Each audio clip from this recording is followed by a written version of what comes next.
데살로니가전서 4장 9절 말씀 다 같이 한 목소리로 받들어 읽도록 하겠습니다. 형제 사랑에 관하여는 너희에게 쓸 것이 없음은 너희들 자신이 하나님의 가르치심을 받아 서로 사랑함이라. 아멘. 우리가 이 하나님의 가르치심을 받는 것은 하나님의 은혜를 받는 법을 배우는 것입니다. 하나님의 은혜를 받기 위해서는 우리가 믿음으로 나아가야 되죠. 그렇기 때문에 하나님의 가르치심을 받는 것은 또 믿음을 배우는 것이고 믿음이 성장하는 것입니다. 우리가 또한 이 믿는 법을 배운다는 것은 또 회개하는 법을 배우는 거죠. 그래서 믿음을 공로가 아니라고 하는 겁니다. 믿음과 대비되는 말은 행위가 아니라 공로예요. 행위라고 이야기하는 것은 행위를 자기 공로로 내세우기 때문이죠. 믿음은 행위, 즉 순종을 수반합니다. 그래서 믿으면은 믿기 때문에 행하는 것이죠. 내가 공로가 아니라 믿기 때문에 행하는 것이죠. 그래서 우리가 이제 탕자의 비유에서 보면은 탕자가 아버지 집으로 돌아가는데 사실 엄청나게 많은 힘든 일이 있었을 것입니다. 분명히 이렇게 먼 곳으로 떠났다 이렇게 되기 때문에 여러 가지 형편이 어려운 상황에서 거의 뭐 굶어 죽을 상황에서 어, 여비도 제대로 있지 않을 텐데 그렇게 먼 곳으로 여행한다는 것 자체가 큰 모험이죠. 때로는 이 목숨을 걸어야 되는 일일 수도 있습니다. 오늘과 같은 어, 여행이 이렇게 그나마 자유로운 시대에도 사실은 경비가 없으면은 여행하는데 이제 어려움이 있죠. 근데 예전에는 더욱더 이렇게 사실은 여행하는 게 오늘날처럼 교통 인프라나 여러 가지 치안이나 이런 것들이 구비되지 못했기 때문에 위험한 일입니다. 근데 돈도 없으면 더더군다나 어려운 일이죠. 사실은 이제 탕자가 아버지 집으로 돌아갔다 할 때 우리가 어, 미처 생각하지 못하고 간과하는 부분은 탕자가 아버지 집으로 돌아갈 때 정말 모험을 한 거예요. 예? 위험을 무릅쓰고 그렇게 아버지 집으로 돌아간 것입니다. 말도 못할 수고를 했을 것입니다. 고생을 했을 것입니다. 근데 이제 탕자에게 있었던 믿음은 내가 아버지 집에 돌아가야 산다. 물론 돌아가다가 문제가 생겨서 뭐 죽을 수도 있지만 그러나 돌아가지 않아도 죽는다는 거죠. 그래서 이렇게 사느니 차라리 이게 죽는 것만 못한 이렇게 삶을 사느니 차라리 돌아가다가 어, 죽는다 하더라도 내가 아버지 집으로 돌아가야겠다. 말 그대로 목숨 걸고 아버지 집으로 돌아간 거예요. 왜냐하면 아버지 집으로 돌아가는 것만이 유일하게 자기가 이게 살 길이었기 때문입니다. 그게 바로 믿음입니다. 근데 우리가 그 탕자가 돌아간 것을 가지고 그런 많은 모험을 하고 위험을 감수했다고 해서 고생했다고 해서 그걸 공로라고 할 수가 있습니까? 아니죠. 뭐 탕자는 자기가 그렇게 의도적으로 떠났지만 예를 들면 그 탕자의 형을 보면은 아버 탕자를 위해서 아버지가 돌아온 탕자를 위해서 아버지가 잔치를 베풀어 주었을 때에 맏아들이 안 들어가려고 하죠. 그 아버지에 대해서 화가 나서 분노하면서 들어가지 않으려고 합니다. 그래서 아버지가 막 달래요. 들어가자고. 근데 여기서 그러면은 맏아들이 그래서 아버지가 막 달래가지고 들어가면은 그게 맏아들의 공로입니까? 당연히 해야 될 일이죠. 아버지가 그 들어가자라고 하는데 거기에 순종하는 것이 공로입니까? 공로가 아니죠. 당연히 해야 될 일인데 자기가 안 하는 거죠. 아버지가 막 간청을 하는데 마치 무슨 아 하는데 그게 꼭 이 그렇게 아버지가 원하는 대로 들어주면은 자기의 분노를 에도 불구하고 그것을 참고 아버지의 간청을 따라서 그 잔치 자리에 들어가면은 그것이 마치 아버지의 어떤 요구를 덜어준 것처럼 표면적으로 그렇게 보이고 마다들은 실제로 그렇게 생각할 겁니다. 내가 이렇게 분노하고 화가 나는데도 불구하고 내가 참고 들어가야지. 들어갔으니까 내가 아버지를 위해서 내가 정말 큰 선심을 썼다. 말 그대로 자기의 분노를 어, 참고 말 그대로 자기 부인하고 그렇게 들어갔다. 이렇게 생각할 수 있잖아. 실제로 그렇게 생각하죠. 그래서 무슨 아버지가 무슨 어, 아들에게 빚진 것처럼 잘못해서 잘못한 것처럼 그 장면만 보면 그렇습니다. 그런데 우리가 생각해 보면은 그게 아니죠. 진실은 그게 아니죠. 그 아들이 맏아들이 아버지의 은혜와 아버지의 사랑이 어떤 것인지 잘 모르기 때문에 그런 행동을 한 것이죠. 아버지가 간청을 했는데 그것이 말 그대로 어, 특별히 아들에게 뭔가를 대단한 걸 요구하는 게 아니죠. 말 그대로 잔치 자리에 들어와서 함께 즐기자라는 꼭 이야기하는 것이죠. 우리가 이제 자꾸 이게 착각하는 것 중에 하나가 이 내가 주님의 말씀을 따르는 것을 맏아들이 생각하는 것처럼 그런 식으로 생각한다. 예수님이 자기를 부인하고 나를 따르라 말씀하셨을 때에 마치 자기를 부인한 게 엄청나게 무슨 큰 희생을 하고 어, 것처럼 마치 큰 공로를 세운 것처럼 마치 하나님 아버지께 하나님께 선심을 쓴 것처럼 그런 식으로 생각해요. 이게 실제로 우리의 일상에서도 보면은 그런 일이 발생하죠. 부모가 자식을 위해서 뭐라고 이야기를 하면은 뭐 이렇게 권고를 한다든지 또 이렇게 때로는 책망을 한다든지 뭐 이렇게 하라 이렇게 이야기하는데 대부분의 경우는 자식을 위한 거예요. 부모의 어떤 이익을 위해서 그렇게 하는 경우는 거의 없습니다. 대부분 자식이 잘 되게 하기 위해서 부모가 이야기를 하는데 그 부모의 말을 따르는 것을 보통 철이 없을 때는 마치 부모님을 위해서 엄청난 일을 하는 거고 나한테는 이익이 없는데 나에게는 어, 이익이 없는데 내가 마치 억지로 희생하고 헌신하고 손해를 참고 그렇게 부모를 위해서 하는 것처럼 그렇게 생각해요. 뭐 우리가 흔히 하는 것 부모들이 하는 것처럼 뭐 자식 보고 뭐 공부해라 뭐 열심히 해라 이렇게 이야기하면 그 무슨 마치 그렇게 하면은 뭐 부모님한테 무슨 공로를 세우는 것처럼 자기를 위해서 하는 게 아니라 부모를 위해서 하는 것처럼 그런 식으로 생각한다 이 말이죠. 하나님께서 말 그대로 은혜 받으라고 하는데 그 은혜를 받는 것을 마치 큰 공로를 세우는 것처럼 그런 식으로 생각합니다. 예, 그래서 우리가 그런 모든 일들을 보면은 우리가 하나님의 은혜를 제대로 모르는 거죠. 그래서 결국은 우리의 믿음은 회개입니다.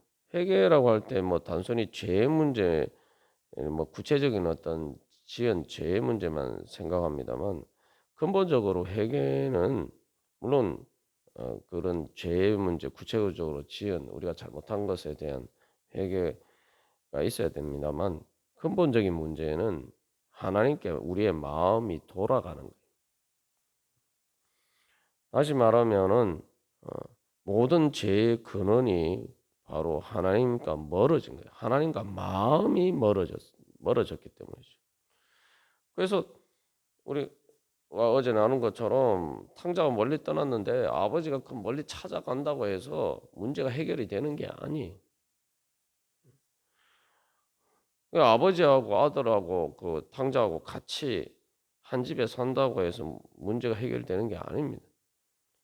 탕자의 마음이 아버지께 돌아와서 아버지하고 같이 있어야 되겠다라는 마음이 들어야 돼요. 그래서 회개라는 것은 우리가 하나님께 우리의 마음이 돌아가는 것입니다. 하나님의 사랑과 은혜를 보고 돌아가는 거예요. 그냥 뭐 내가 돌아가는 게 아니라 그러면 자꾸 공로처럼 생각하는데 하나님이 나한테 은혜 주시는 걸 내가 뿌리치고 있었고 하나님이 나를 사랑하시는데 사탄의 그런 거짓된 이간질에 속아서 우리가 하나님과 거리가 멀어져 내 마음이 멀어졌어. 그런 부분들을 회개하고 돌이켜서 하나님께 계속 돌아가는 겁니다. 그게 바로 믿음의 성장이죠. 그래서 믿음이 성장하게 되면은 말 그대로 하나님의 가르치심을 받게 되면 하나님의 은혜가 무엇인지 알게 되고 하나님의 은혜의 영광이 무엇인지 알게 되고 그 히브리서 12장에서 이야기하는 것처럼 오직 하나님은 우리의 유익을 위해서 우리에게 징계하신다. 하나님은 오직 우리의 유익을 위해 하시는 분이다. 이걸 발견하고 깨달아 알게 되는 거죠. 그걸 알게 되면 마음이 자연스럽게 하나님께 돌이켜지는 거죠. 여기서 이제 문제는 이 하나님께 돌아갈 때 하나님이 보시는 관점하고 내가 보는 관점하고 계속 이 불일치가 있단 말이죠. 그런 불일치가 있을 때에 하나님이 보시는 관점이 진리다라고 믿는 거죠. 그렇게 그게 진리라고 믿으니까 내가 그거 따라가는 거예요. 그게 진리라는 것은 뭐 우리가 여러 번 나누었습니다만 그건 실체 진실이라고 믿는 거예요. 그게 왜 실체 진실이냐? 사람들이 진리를 생각할 때 진실은 진실인데 그게 실체라고 생각을 안 하기 때문에 진리를 따르지 않는 경우가 많아요. 실체라는 것은 내가 그 진리를 따르면 말 그대로 어떤 실체가 있다는 거예요. 다시 말하면 그것은 그 실체라는 것은 내 존재와 생명을 이게 유익을 줄 뿐만 아니라 내 존재와 생명을 관련된 문제라는 것을 믿는 거죠. 탕자가 아버지 집으로 돌아간 이유가 바로 그거죠. 아버지 집에 돌아가면은 내가 그 아버지의 아들이 아니라 품꾼으로만 살아도 자기는 지금보다 훨씬 행복하게 살 수 있다. 지금보다 훨씬 잘 살 수 있다. 그렇게 믿었단 말이죠. 그게 그 실체 진실을 발견했다는 거죠. 그러니까 우리가 그걸 발견해야 되는 거예요. 하나님의 진리는 뭐 지켜도 되고 안 지켜도 되는 게 아니라 자연 법칙처럼 자연 법칙을 통해서 모든 어, 원자나 모든 물질들이 존재 자체를 하는 거거든요. 이게 뭐 자연 법칙을 따르지 않으면 존재를 할 수가 없어요. 그래서 존재하지 않는다는 건 다시 말하면은 뭐 원자 같은 경우도 원자핵과 전자가 자연의 그 법칙에 의해서 그 힘에 의해서 이렇게 묶여 있기 때문에 예, 존재하는 거거든요. 사실은 대부분이 빈 공간인데 그리고 또 원자와 원자들이 이렇게 결합이 되어 있기 때문에 분자를 형성하고 또 분자들이 이렇게 결합이 되어 있기 때문에 어떤 물체를 이렇게 우리가 오늘날 보는 이렇게 모든 물체, 우리 몸도 그렇게 구성을 하고 있는 것이란 말이죠. 그러니까 그렇게 결합하고 있는 그 힘이 그 자연 법칙에 의해서 결합이 되어 있는 그 힘이 사라지면 그 자연 법칙이 어긋나면 어떻게 됩니까? 이게 해체가 되는 거예요. 마치 건물 철거하는 것처럼 건물을 철거해서 건물을 없애버리는 것처럼 해체가 돼요. 진리는 하나님의 진리는 따르지 않으면 우리가 해체되는 겁니다. 그러니까 우리가 점점 해체되어 가는 거예요. 그러니까 우리의 육신이 점점 노화되어서 죽잖아요. 그 죽으면 또 썩어서 부패해서 다 해체가 되는 거예요. 그게 육신의 우리의 현실이란 말이죠. 그게 죽음의 그게 그림자고 그게 사망의 권세예요. 점점 해체되어 가는 거예요. 죽음이라는 게 하나님의 법칙을 따르지 않을 때에 결국은 우리가 영적인 하나님의 법칙을 진리를 따르지 않기 때문에 우리의 육신도 해체되어 가는 겁니다. 그러나 우리가 하나님의 영이신 하나님의 진리를 따르면 그 성령 중에 생명이 있으면은 우리의 육신은 해체된다라고 할 때 그 해체되는 것은 그냥 해체되고 끝나는 게 아니라 새로운 재건축을 위한 그런 해체죠. 그 우리가 건물을 철거할 때 건물을 철거하고 이제 새롭게 이제 완전히 좋은 건물을 재건축하기 위해서 우리가 건물을 철거하고 해체하잖아요. 그러니까 우리가 하나님께서 주신 생명이 있으면은 이제 우리의 죽음은 단순한 내 육신이 해체되는 것이 아니라 하나님께서 우리의 몸까지 또 우리의 삶을 완전히 천국의 삶으로 재건축해 주시기 위해서 사실은 철거가 되는 거죠. 그러니까 우리가 하나님의 진리를 따르면은 이제 그렇게 우리가 재건축되듯이 우리의 존재가 점점 새로워지는 거죠. 사도 바울이 그래서 고백한 것이 우리의 육신은 날마다 썩어져 가지만 그러나 속 사람은 날마다 새로워진다 이렇게 이야기를 하고 있지 않습니까? 우리가 하나님의 진리를 따르면은 그렇게 되는 거죠.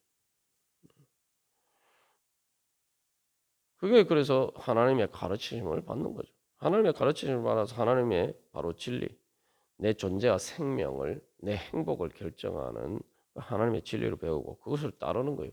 그걸 따르는 게 공로입니까? 공로는 내가 안 해도 되는데 내가 하는 거예요. 아니 내가 존재하고 내가 살고 내가 잘 살기 위해서 내가 뭔가를 하는데 그게 왜 하나님께 공로가 됩니까? 그거는 말 그대로 하나님께 그냥 돌아가는 거죠. 탕자가 돌아가는 것과 마찬가지예요. 우리가 단순히 죄 문제를 해결하는 것뿐만 아니라 믿음이 성장하고 뭐 성령의 열매를 맺고 이게 다 그런 거예요. 다 하나님께 돌아가는 과정입니다. 그리고 다 하나님께서 우리에게 주시는 은혜의 영광을 받는 믿음의 행위예요. 그러니까 그런 관점에서 보면은 우리가 이 성화나 또 믿음의 성장 또한 우리가 주님을 말씀을 따르고 그 어떤 사명을 하는 모든 것들이 결국은 다 하나님의 은혜를 받는 것이다. 그러면 가장 자원하는 마음으로 기쁜 마음으로 주님을 따를 수가 있겠죠. 우리가 자꾸 그걸 배워야 돼요. 그렇게 생각하지 않도록만 그렇게 생각되지 않으면은 우리가 빨리 깨달아 알아야 됩니다. 아, 이게 지금 내가 사탄의 거짓이 나를 지금 또 속이고 하나님과 우리 사이를 이간질하고 있구나. 예수님께서 하신 일이 우리를 하나님과 화해하게 하시고 화목하게 하신다고 이야기하죠. 그 사탄이 하는 일은 반대인 거예요. 사탄이 하나님과 우리 사이를 이간질해서 관계를 깨뜨렸기 때문에 예수님께서 그 관계를 이제 회복시켜 주시기 위해서 하나님의 진리를 보여주신 거죠. 그래서 사탄의 거짓을 폭로하시고 드러내시고 그 사탄의 권세를 멸하신 것입니다. 우리가 그걸 깨달아야 그래서 내가 우리 안에 하나님과 우리 사이에 어떤 마음의 장벽이 있지 않는 것. 주님께서 말씀하시는 진리가 를 내가 정말 기쁘고 즐거워하는 마음으로 정말 내 마음대로 하는 것처럼 내가 그렇게 받아들이고 순종하고 따르느냐? 그렇지 않은 뭔가 이렇게 걸리는 부분들이 있으면 다 그게 우리가 빨리 깨달아 알고 이게 아직 내가 모르는 부분이 있구나.